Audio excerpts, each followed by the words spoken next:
Hello and welcome to the Talk Film Society podcast. I am your host of the Talk Film Society podcast, the editor-in-chief of Talk Film Society, Marcelo Pico. I usually say the date of when these are out. I haven't done one of these in a while. It's Thursday, December 8th. Hey, be quiet, guest. It's Thursday, December 8th, 2022. Thursday, December 8th. That's when this episode drops. The date is of no importance, really. It's just, I just chose a Thursday.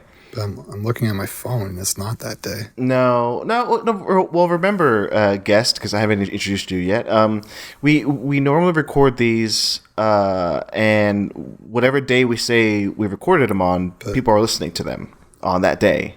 So, right. Happy December 8th to everybody listening. It's only December 8th. It's no other day. December No. Okay. I think I get it.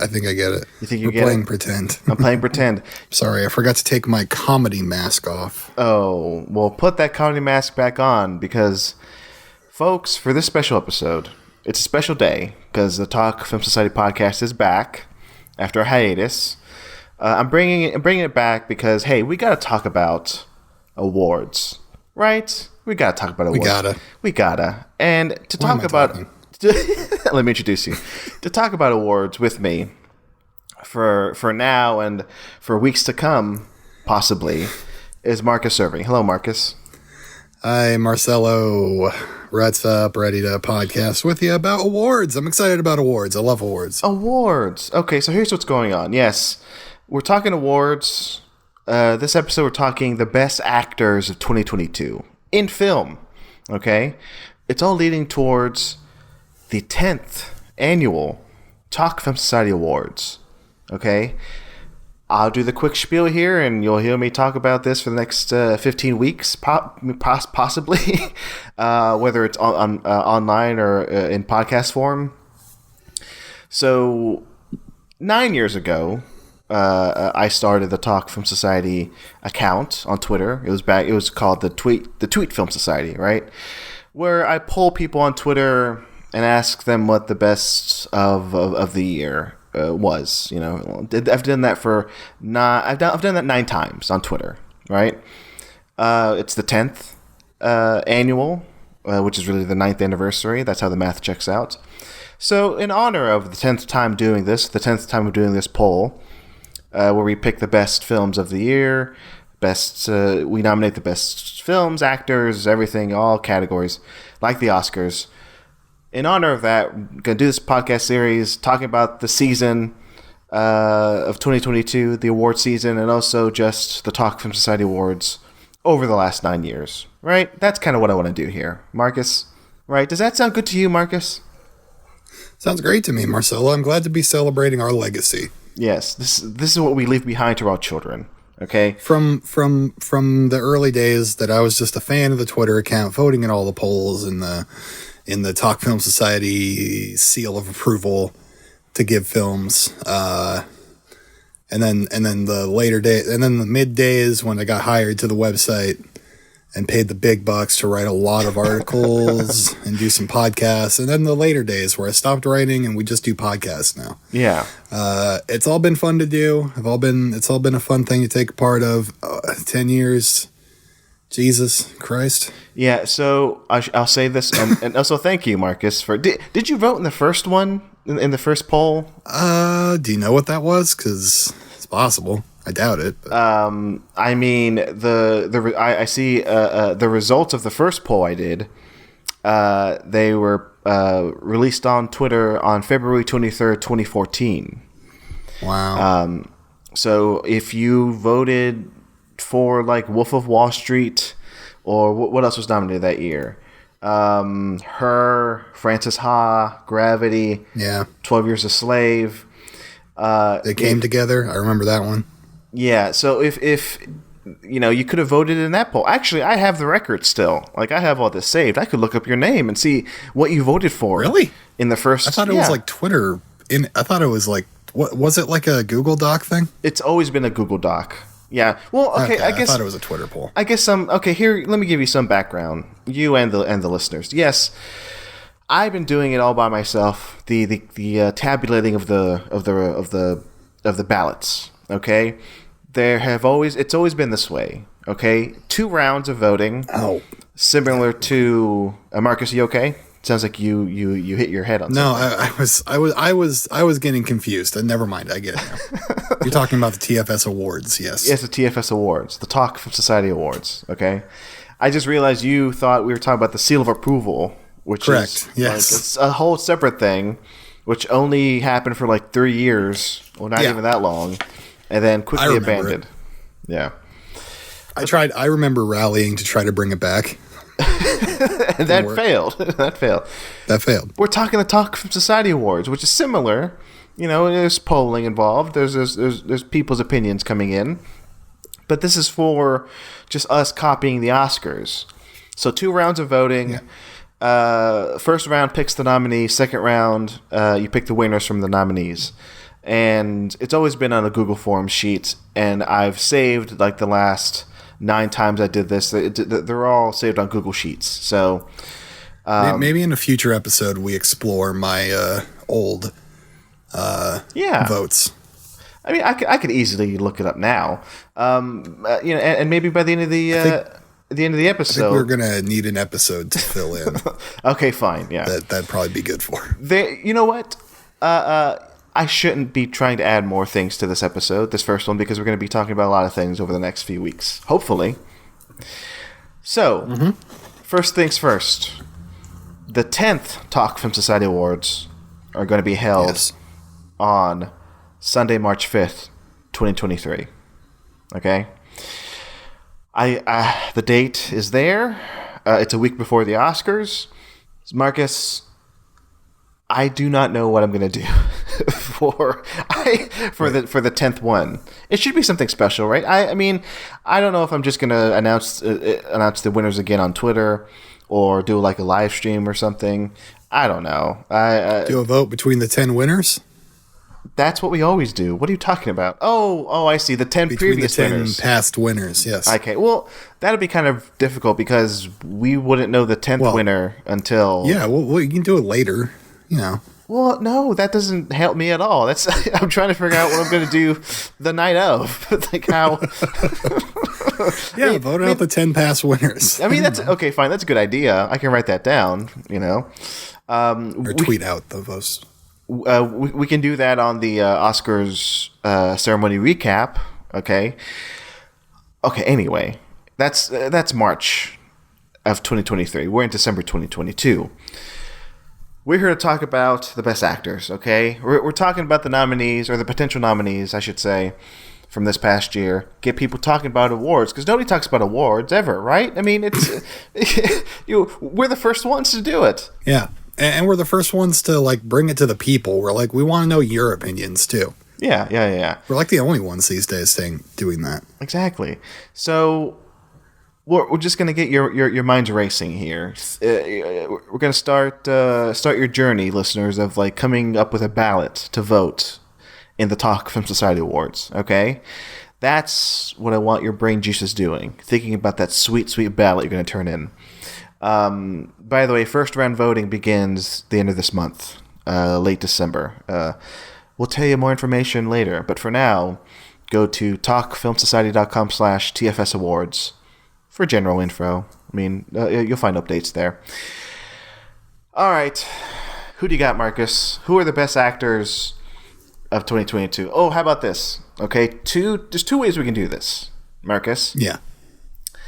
Now, your favorites of the year, and also who you think will be nominated this year in the Oscars, or... In the Oscars. And or the Talk Film Society Awards. Okay? So let's talk our favorites and let's talk our guesses or our picks for the ones to be nominated. Okay? How about that, Marcus? How about that? How about it? You want to do it? How about it? Okay, so to start things off, I went to goldderby.com, which is a website I've been going to for maybe over 15 years. And it's helped me win some Oscar pools at Talk Film Society, by the way. Yeah. So they're usually pretty good with picking the nominees, and I don't know how accurate or how close they're going to be this far away from the actual nominees being announced for the Oscars. But here, as of December, the first week of December, can I guess some? Yeah. Okay. Yeah. I wrote down the top 6. Okay. So okay. Guess the top 6 they're predicting to be nominated for the best actor Oscar this season. All right, Marcus, go ahead. I probably have them written all down here. So my guess is Austin Butler for Elvis. Okay, you got one. Tom Cruise. Oh no. Okay. You got one. I did get that one. You got Tom Cruise for Top Gun Maverick. You got another one. Colin Farrell, Banshees of Inisherin.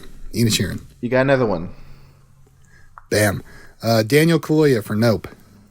Incorrect. You did not get that one. My bracket's busted. Yeah. Let me just look around and see if there's anybody else I even want to guess. Wait, did you say you didn't? Wait, so you said so far Farrell, Butler, Cruise, right? Yeah, and then I guessed Daniel Kaluuya. Okay. So Brendan Fraser for The Whale. Yes, Brendan Fraser. Yes. Okay. 1, 2, 3, 4. So I'm going to give you those. I do have one guess. Okay. Go ahead. I'm not confident about it. Viggo Mortensen? No. Unfortunately, long shot, I think. Yeah. I will say he's in my top 5. Here. Okay, let me first tell you this. So when it comes to Gold Derby, when it comes to experts and people who are on this website predicting who the nominees are going to be, I mean, you guessed Fraser, Brendan Fraser in The Whale, you guessed Colin Farrell in Banshees, you guessed Austin Butler and Elvis. Yes, they have those there. Tom Cruise is number 6. Okay. Now, who is number 4 and 5? Because Brendan Fraser is 1, Farrell's 2, Butler's 3. Number 4, Bill Nighy for a movie called Living, which I have no idea what that's about. But apparently, he's a shoo-in apparently in the top 5 for best gotta actor. finally give him his award, right? It's his year. Everybody's been saying it's Bill Nighy's year. Okay. And then number 5, Hugh Jackman for The Sun, which I've heard is bad. The movie is bad, but apparently he's good. So I don't know. If you ask me, I'm going to say for sure Fraser, Farrell, Butler. They're going to be nominated. There's no doubt. I'd give Cruise a nudge in there, but I don't know what the 5th slot's going to be. I don't know. It's kind of up in the air. Maybe Will Smith in Emancipation. He's apparently very good in that. I'm reading here Diego Calva from Babylon, Paul Mescal from After Sun. And hey, even on this website it says number 11, Adam Sandler for Hustle. Imagine that. Imagine if Adam Sandler got nominated for Best Actor. I would love it, and I think in a weak year, I think he could get in there. Mm-hmm. I was really rallying for Uncut Gems, and I think that was among the strongest of that year. But I wouldn't call Hustle like the best performance of the year, but I would definitely say in an average Joe year, he could definitely get there. If it was his time, which it's Bill Nighy's time this time. Yeah, but it's Bill Nighy's time. It's Bill Nighy's year. He's been. This is his career defining moment. Is Bill Nighy and the movie Living, which is on all our top 10 lists, right? I don't know. I'm being very flippant about Living. I don't know if it's good. I just don't know what it's about. I should have done my research and looked up Living, starring Bill Nighy. I'm going to look it up right now. As I look this up, Marcus, I threw the question into the Discord. Or, wait, do we want to go to your picks? Or have you said all your picks yet? No, I haven't said all my picks, Marcelo. Why don't we go to you first? I was guessing what the Oscars would do. Okay, we talked Oscars. You want to do me first? Yes. We talked Oscar predictions. That's off the table. Next thing on the table is your favorites. No Oscar predictions, no awards predictions. Your favorite lead performances of the year. Marcus, go. Sure. Well, how many do you want me to say here? Do you want me to give my 5? 5. What's the format? 5. Give me 5. 5? Give me your 5. 5. Give me 5. All right. Well, by the way, I'm sorry. Hold on. Whoa, breaking news. I'm sorry. I'm sorry to Bill Nye and the movie Living. The movie Living is actually, I've heard of this before, but I just forgot the name. It's adapted from Akira Kurosawa's Ikiru, which is one of the most heartbreaking movies of all time. So now I'm very excited to see Living. I don't know where it's playing near me, but I have to find a copy of it somewhere. If it's online or at my local Redbox. So Living, that's on my watch list. Anyway, Marcus, back to you. Okay, I have a big list written here. I'm going to try to narrow it down to my top 5. That is going to be tough. I'm going to have to think about it for a second. But I will say a couple of the ones I definitely want to get there. This one, not in a million years. It will not happen. But it is something that I think... It is something that I wish we lived in the world where this could be recognized, is Johnny Knoxville for Jackass Forever. I think the man has been, I say that with no irony, by the way.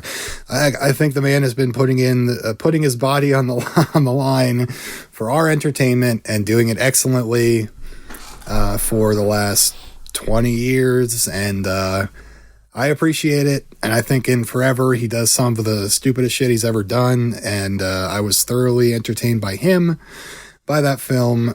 And yeah, I wish that was the kind of thing that could ever get brought up, but it won't. Here's another one, Colin Farrell for Banshees of Inisherin. Big fan of that film. Thought it was very funny. It's my favorite Colin Farrell performance in years, and that man never disappoints. And I gotta overlap with what the Academy will nominate in a few of these, because I know sometimes you just have to, Marcelo. You know. Yeah, sometimes. Even though it feels kind of lame to do, but like you just got to do it. I mean, I'm with you. Should I go? Have you finished with your top 5? Should I go with mine next? I said 2. Okay. I thought you were done. You know what? I'm so sorry. Nope. Something came on the wire that I was engrossed with, and I'm going to keep this in the episode. Rest in peace, Kirstie Alley. She just passed away at 71. Whoa. Yeah. What? So, yes, breaking news. Oh, no. So, rest in peace, Kirstie Alley. Anyway, Marcus, continue. Sorry, I was distracted. Jesus. Well, that's a wrench thrown in here, but, you know, she's a Scientologist. It's fine. She's up there with Xenu, right? Yeah. Okay, so Alexander Skarsgård, The Northman, one of the most committed performances of this year, I think. Really puts his entire body into it. I'm not expecting it to get nominated, but I really wish it would. Like, I think it should be higher up there. Okay, now I'm left with 2, and I think for my 4th slot, I'm going to throw a bit of a curveball. You know how sometimes you get like a curveball thrown in there? Yeah, baseball. Yeah, so... I once heard a story about how it was Clint Eastwood and Justin Timberlake that they had trouble with the curve, but here's my curveball. I'm going to say John Hamm in Confess Fletch. Oh yeah, which I think is a very, very underrated performance. I think that movie rests entirely on his shoulders. It's a very dry film, and not in a bad way, in a very good way. Honestly, but it's a very dry, witty adult comedy, and really the film rests entirely on his shoulders because like the filmmaking like really puts him front and center, and I think he absolutely carries the movie with his quippy little jokes and John Hamm's natural charisma. I have loved John Hamm since I was a kid, watching him in Mad Men, and voting in the TFS Awards 10 years ago. And I've always been like rooting for him and stuff. And I think his career has not taken what I wish he would have done with it, but he's just been goofing off, having fun doing the roles he wants to do. But this is the type of thing I want to see him do more. And I think it really stretches parts of him that we haven't necessarily seen. It shows us a little bit of that Don Draper again, who also had that dry wit. And yeah, I really do think it's wonderful. And then, look, I gotta say, my favorite performance of this year, I have the movie playing in the background just to inspire this conversation. Austin Butler in Elvis. Yes.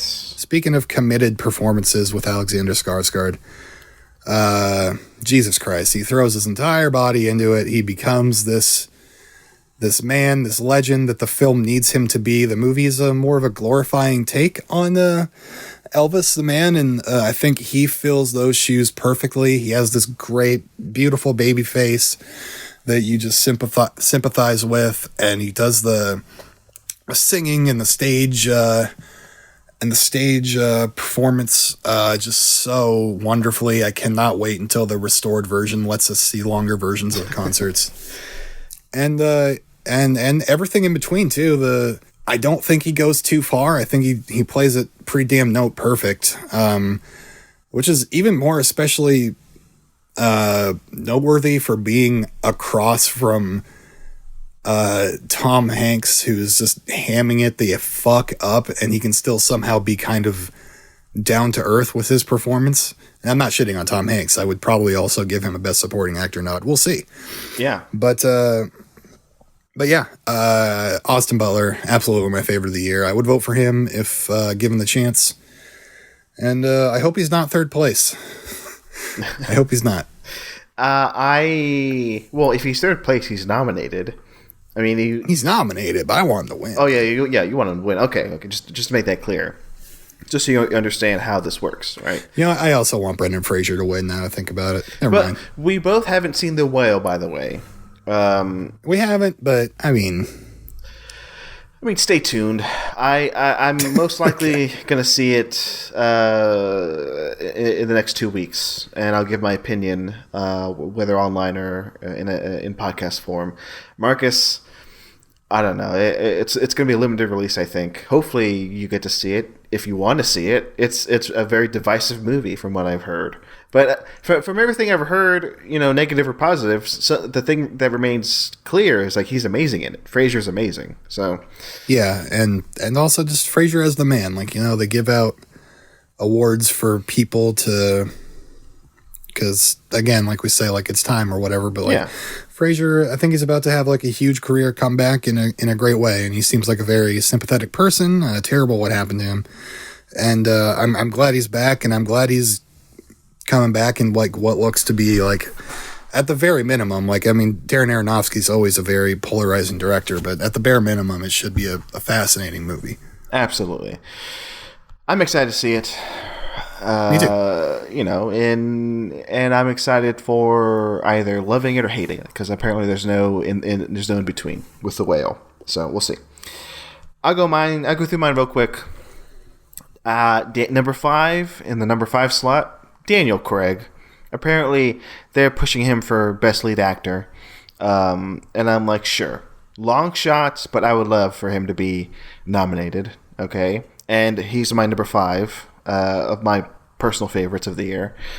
And then the rest, except for one, I'll say, okay, the next one is Tom Cruise, number 4, of course. Like, I think he's a shoo-in. I think he'll get nominated for Best Actor.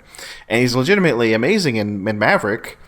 But, like, it's odd. Like, I don't know if I can put this into words, but he's great in Maverick.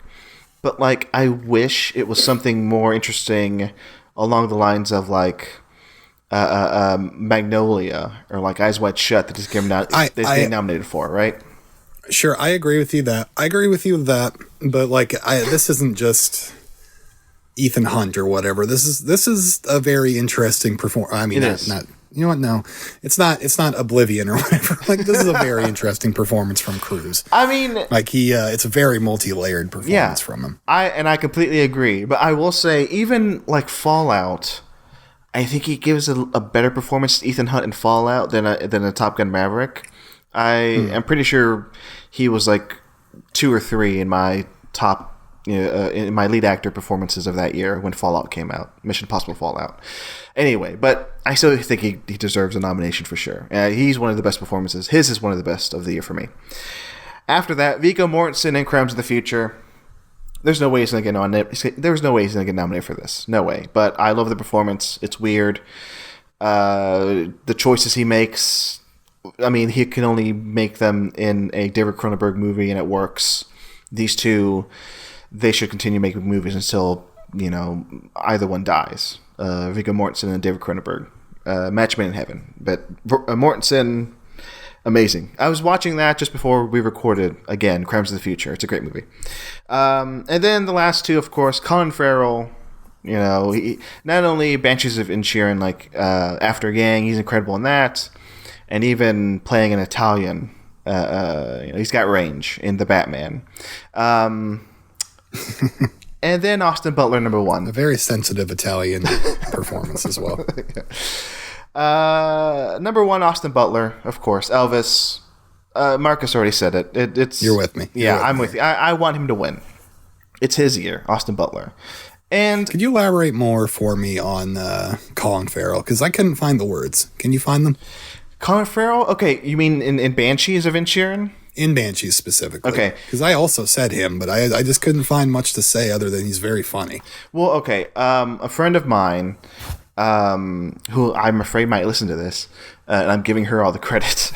Oh, no. She, I know, it's not a friend. Not a friend. Oh, God, a friend listening to a podcast of mine? Oh, no. I got to delete this file. But she and I saw it together a few weeks ago, and she was like, we were going back and forth on why Colin Farrell is so great in Banshees of Inisherin. And I think it's because he goes through, and not to spoil the movie, but he goes through so many emotions in that movie. From being positive and joyful in the first frame of it. You see in the trailer, Farrell's character in Banshees is walking through this gorgeous Irish landscape with a rainbow behind him, for God's sakes. And then, because of his imploding friendship in the movie with Brendan Gleeson's character, he becomes something else completely, and it's a much darker performance by the end. And he definitely can do both in his career. It's like Banshees is sort of a summation of the best of Farrell. It's we've seen him be a jolly, goofy guy, but we've also seen him play villains. You know what? Hey, I'm making this connection now. It's the range of this man, playing the Penguin and then playing this sweet-hearted dad in After Yang. I mean, you see all that also in Banshees of this little simp who's going through the world with a smile on his face, and then things become very dark for him by the end of the movie in Banshees. Anyway, so hopefully I summed up. I summed it up pretty well there. I'll say another thing is that movie seems like it. I don't know how the hell they did it, but it seems like they kind of turned back the wheel of time for their performances, their actors. And I'd say it's most obvious to me in the what's his name? He plays the little scout who steals his father's Brendan Barry Keoghan. Barry Keoghan. Barry Keoghan.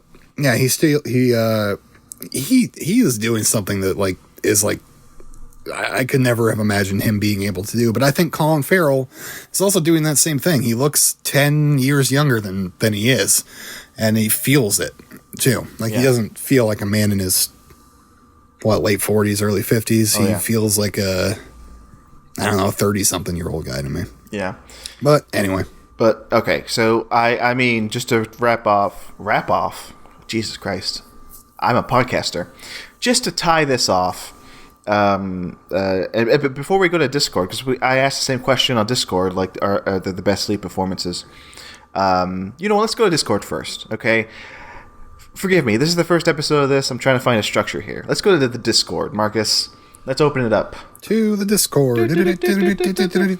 Hey, and listeners, you can be in the Discord too if you're cool. Yeah. Go to talkfromsociety.com/Discord to join. Only if you're cool. Fun place. We got a good membership. We have over 100 people. Yeah, it's growing. So, yes, I asked the same question. Good place to have conversations. Good place to have fun. Absolutely. So let's go through some of these responses from our beloved, our distinguished Discord members. Marcus, you wrote some down, right? Do you want to start and go through some of these? Yeah, I've essentially written them all down. How many do you want me to say? Let's start with the first one you wrote down. Yeah, okay. So I brought them all chronologically in the order the people gave them to us. And I have the page open here too, so I can see them. So let's go through some of these. You name one, and I'll name one. Perfect. All right, so Jay Preston Poole. He says Austin Butler for Elvis. This one's interesting. Daniel Jimenez Cacho for Bardo. And another interesting one, Banks Repita for Armageddon Time. Two of those I know nothing about. I believe you've probably seen Armageddon Time at least, right? I have seen Armageddon Time. I'm passing on Bardo, at least for now. Bardo, the new Inarritu, is playing in theaters here in Austin, but I chose not to see it in a theater. You know why? I'm not the biggest Inarritu fan. I took a stand against Inarritu. And also I heard the movie's not great. But I'll probably see it when it comes on Netflix, but I'm not going to see it right away. How about Banks, though? Banks? Okay. Actually, yes, I have seen. Okay, so, Jay Preston Poole obviously agrees with us. Austin Butler, the man, he's going to win. I'm going to assume that from Poole's message here. Armageddon Time is a movie I've thought about a lot. Since I've seen it, I initially dismissed it as kind of like in so many words, like a white savior movie. But thinking about it more and more since seeing it, I'm like, it's themes I keep thinking about, its performances I keep thinking about, and Banks Repeta is the lead kid in it. I think that James Gray. Proxy, that's the right word, right? Basically, James Gray is doing another I'm gonna base this off my life, like the Kenneth Branagh movie. What was that movie called? Marcus, help me out. It's like Kenneth Branagh, Belfast. Belfast, it's like another Belfast, right? But I don't know, the ending of that movie and the performances, especially Anthony Hopkins as a grandfather, who sort of teaches the kid, Banks Repeta's character, basically how to survive in a world that's just so terrible. I don't know. This kid Banks he does good stuff in it, being a kid actor in this movie. So yeah, I can totally see he might not get a nomination, but totally worth checking out that movie and his performance in it. So yeah, that's my thought on Armageddon Time. Wonderful. Emily V.S. says Timothy Chalamet for Bones and All, which I'm like, yeah. It's Timothy Eat the Bones. Timothy Eat the Bones. You saw that, right? You saw Bones and All. Yeah, I did. Yeah. I would not call it. I don't even know if I'd put it top 5 Chalamet performances, but I did enjoy him in it a lot. It's a very different Chalamet. He's playing kind of like a dirtbag guy. His charms are not as immediately obvious, and I think that kind of goes to show he's a real serious actor. I was kind of oh, this is not the Timothy Chalamet I like, and that's in an interesting way that I have to think about more. But yeah, I definitely see where she's coming from. Yeah, I do like his performance in it, although I kind of agree with you. It's not my favorite performance of his, but at least it's interesting. I mean, and the final scene of that movie kills me. I saw it again, and it still kills me. Anyway, Bones and All I think is good. Probably won't get any big nominations this year. Maybe for score. The Reznor Ross score is great. Maybe screenplay. Probably not. Anyway, who else? All right, you skip down and say another one, Marcus. We skipped over Chelsea Nico. I want to say she agreed with us with Colin Farrell from yes. Banshees. She says that performance killed me. And then my friend Joey. Joey. I should know his last name, but I don't. So he's got 4 here. He says Daniel Kaluuya from Nope, which I really would have thought he'd be higher on the Oscar contender list, but he's really good in that. Really restrained in that same way that I'd say he is in Get Out. A really fantastic partnership with Jordan Peele. They both get each other very clearly. And yeah, very good performance. Daniel Craig in Glass Onion, I can't attest to that. Marcelo, perhaps you can in a second. Idris Elba in 3,000 Years of Longing. I appreciate Joey for saying this one. And I think it's a very romantic movie. The movie kind of rests entirely on his shoulders because he's the narrator for the film and he's the main character, second Nah, he's the main character. But, and he's doing a lot of narration and acting in the past, too. He's kind of playing different versions of the same character in some sort of way, and I think he does a fantastic job. And then here's another fun one from Joey, Daniel Radcliffe in Weird, the Al Yankovic Story, which that's not for me. But you didn't like that movie? Marcel? You didn't like that movie? I didn't like the movie, no. Oh, wow. Okay. Well, sorry. That's fair. Daniel Radcliffe and Weird, that's one of those where I hope, dear listeners, if you're going to vote in the Talk Film Society Awards, and I do recommend you do vote in the Talk Film Society Awards, vote for Daniel Radcliffe. I know Marcus doesn't like the movie, but can you at least admit, Marcus, please admit, Daniel Radcliffe is at least good in that movie? Can you admit that? I think Daniel Radcliffe is doing basically the same thing he's been doing for many years in that movie. And they're just like, put it on to Weird Al Yankovic, and that would be funny on its own. And I don't necessarily agree with that. Well, you son of a bitch. But anyway, this is where we disagree. I also should have stated at the start of this that, like, this may be, like, a breach of trust, where I am hosting a show talking about my favorites of the year and what I think is going to get nominated, when I'm going to be the guy counting the ballots. Maybe I should pass it off to somebody else this year. Maybe. Now, look, does the president get up there? Does the presidential nominees, do they get up there and say, I don't want you to vote for me? Wait, what? Is that what they do? Wait, what? No, they say the exact opposite. Okay, whatever. I just hope Daniel Radcliffe. In my opinion, I think Daniel Radcliffe should be nominated for something, possibly Talk Film Society Best Actor, award. But anyway, that's just me. Marcus says no. Idris Elba and 3,000 Years of Longing. I need to see that movie again. I do not know what to think of it, having seen it once. I was surprised. So I probably saw it on a bad day for me. So I need to see it with a clear head. And of course, I agree. Craig and in Glass Onion and Daniel Kaluuya. I mean, for as much as I want Nope to be nominated for a lot of things, it probably won't get nominated for performances. Maybe Keke Palmer, but we'll save that for another episode. Is it my turn now? Yeah. Pick one out. I'm going to run through some of these. So our friend Darth Joker, who I know, he's a friend of mine in real life. Supporter of the site. Yes. His choices, I don't know, man. If you're listening to this, Darth Joker, I mean, Rohan Campbell as Corey in Halloween Ends, that's supporting. Okay. Hey, Justin, let me finish. Do you think that's supporting? I think that's supporting. I disagree. No, that is the. I think he's the heart of that movie. I think he is the reason that movie is happening. I think he is the main character of the movie. It's one of those things where it's Jamie Lee Curtis starring. She's the lead actress. I don't agree. But she feels so superfluous to the end of result of the movie. She's barely there. I'm seeing this, and obviously Michael Myers is barely there. I mean, I'm saying this as like, if Halloween Ends had a 4-year consideration. If it were to get nominated, it would happen in supporting. Yes. Yes, right. That's how I'm viewing this, through the lens of 4-year consideration campaigns, right? It'll be Jamie Lee Curtis lead, and then Rohan Campbell supporting actor.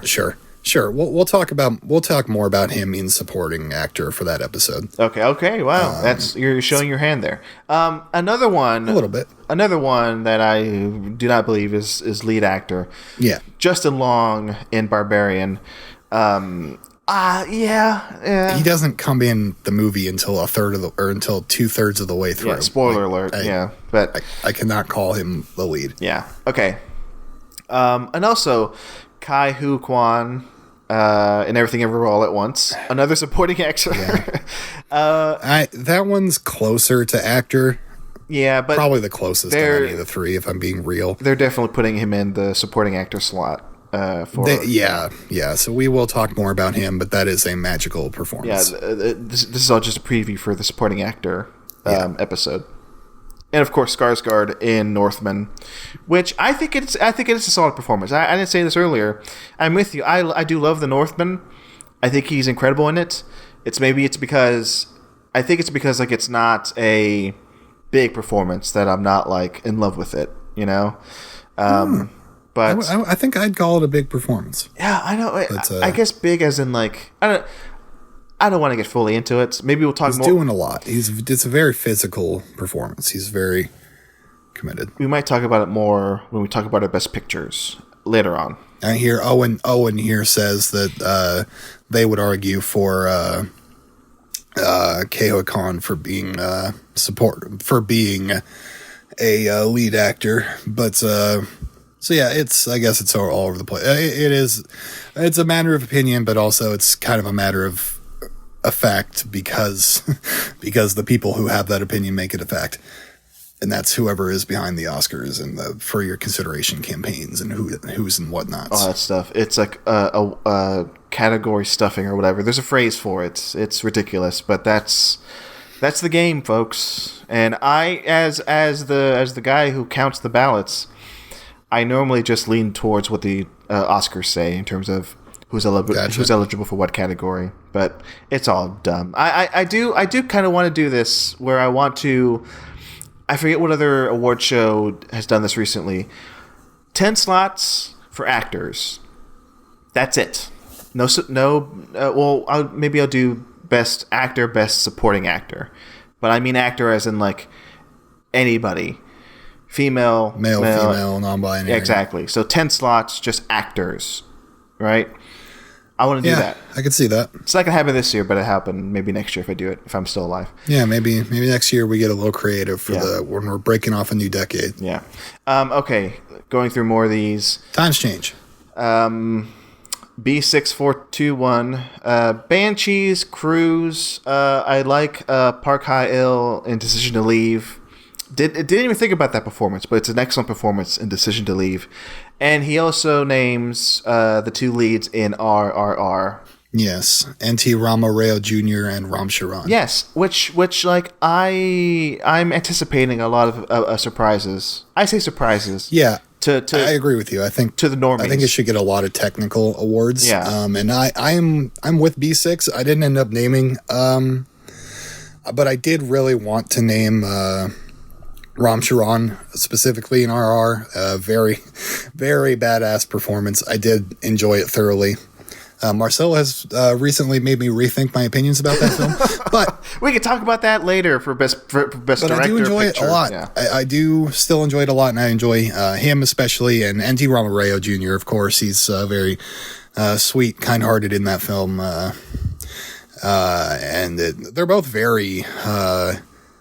Different performances that complement each other in a way that feels like if one's nominated, they have to both be nominated. They're definitely both lead actors, which is unfortunate for their submissions process.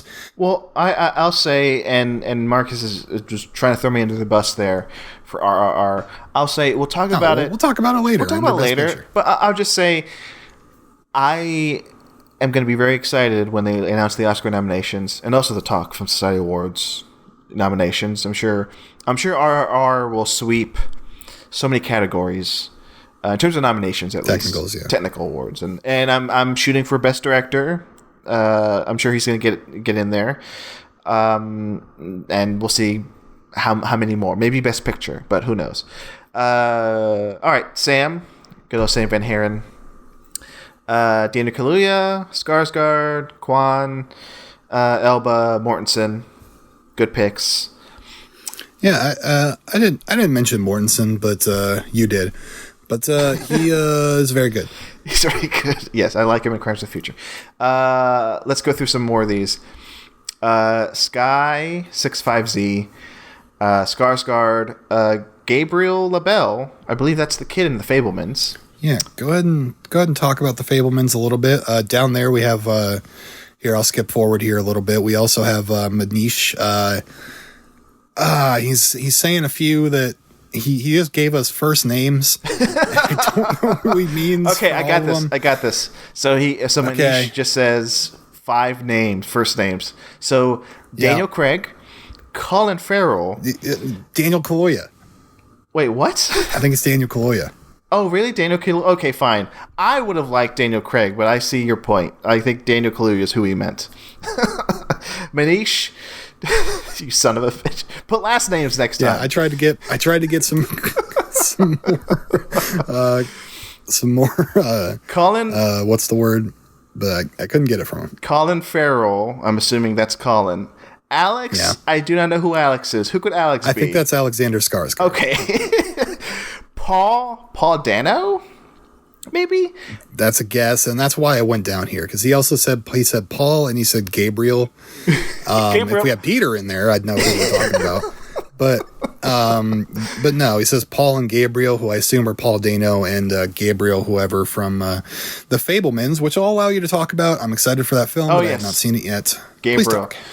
So much like the performance of the kid in Armageddon Time. And that kid being Banks Rapetta, Gabriel LaBelle playing the proxy to Steven Spielberg, because Steven Spielberg also wanted to make a Belfast. I joke, like Spielberg apparently had this idea like ready for 10 years and was waiting for his dad to die to make The Fabelmans. So any sort of implication, or if you want to call out Spielberg for making a Belfast, screw you. He's had this idea for years. Gabriel LaBelle is like a great little Spielberg, a great little Sam Fabelman.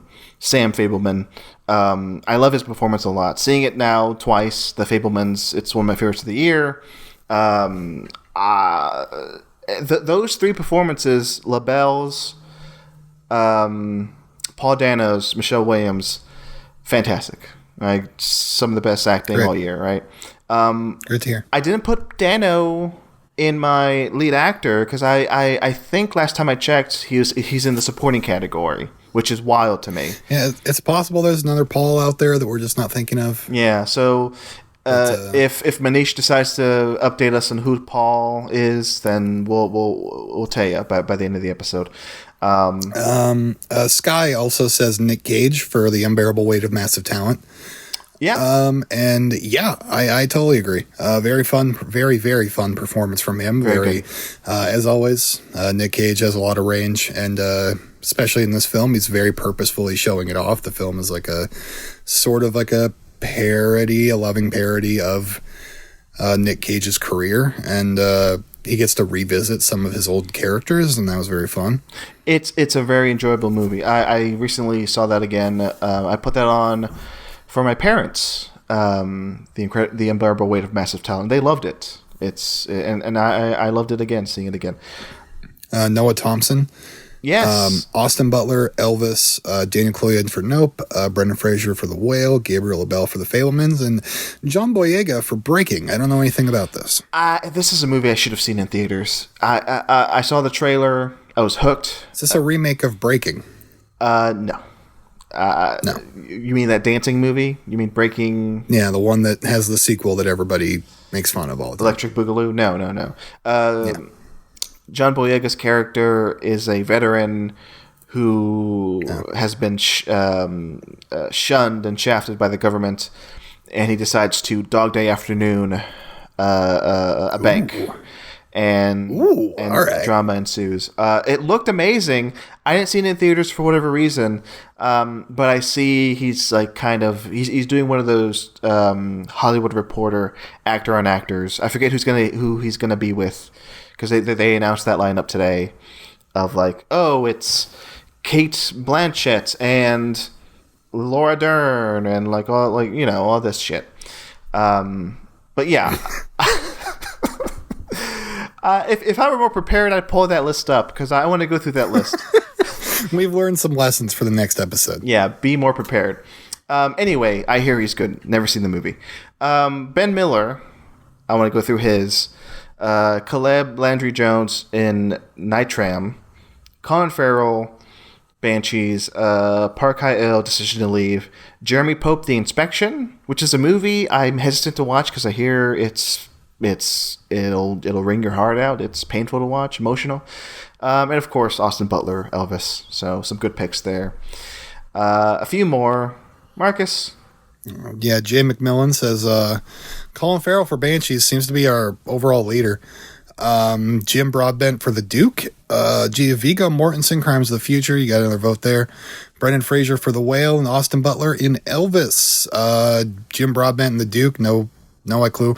No clue. Oh, he also says Colin Farrell for Banshees and After Yang, so sneaking one in there.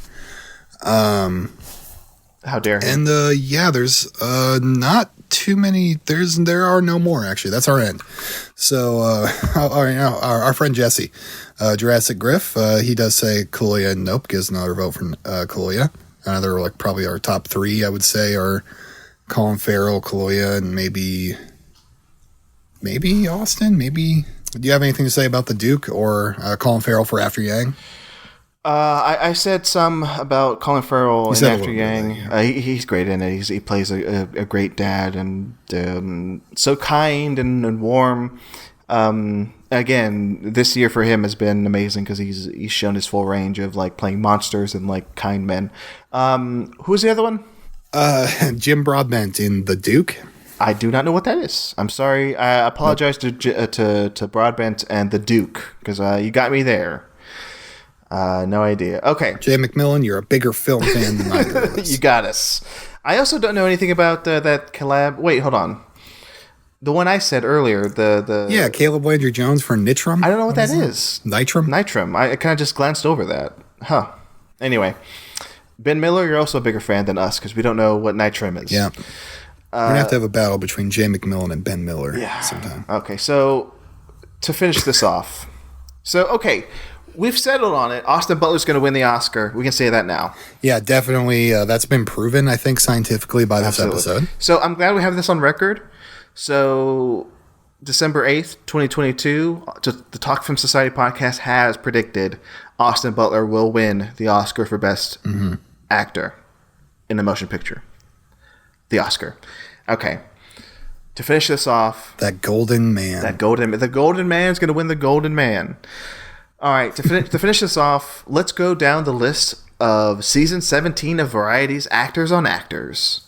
Here we go, Marcus. Okay. I got it. Let's do this. I got it. Okay, I found it. Here we go. Cate Blanchett with Michelle Yeoh. Look at that. Okay. Blanchett is going to talk with Michelle Yeoh. Of course, Blanchett is... We'll talk about lead actress later, but her and Tar and Michelle Yeoh and Everything Everywhere, those are the two. Definitely up there. Yeah, they're definitely like the top tippy top. Yeah. So after that, we have Jamie Lee Curtis in Everything Everywhere talking with Colin Farrell of Banshees. Look at that. That'll be a great conversation. Yeah. But have you seen many of these? No, that'll be fun. Have you seen these? Because like they just talk to each other and that's it, right? There's no other. No, I know exactly what that is. Yeah, there's no gimmick to this. It's just two actors talking to each other. Laura Dern and Michelle Williams. Laura Dern for The Sun and Michelle Williams for The Fabelmans. Viola Davis for The Woman King and is going to talk with Jennifer Lawrence from Causeway, which I heard is good. I haven't seen it yet. I didn't know she's in anything this year. Cool. Yeah. Carey Mulligan for She Said talks with Margot Robbie from Babylon. Yeah. Carey Mulligan, very good in She Said. She might come up in our lead actress. So far, all of these could have been saved for our best actress conversation. Hey, but look. Surprise, surprise. Brendan Fraser for The Whale talks with Adam Sandler from Hustle.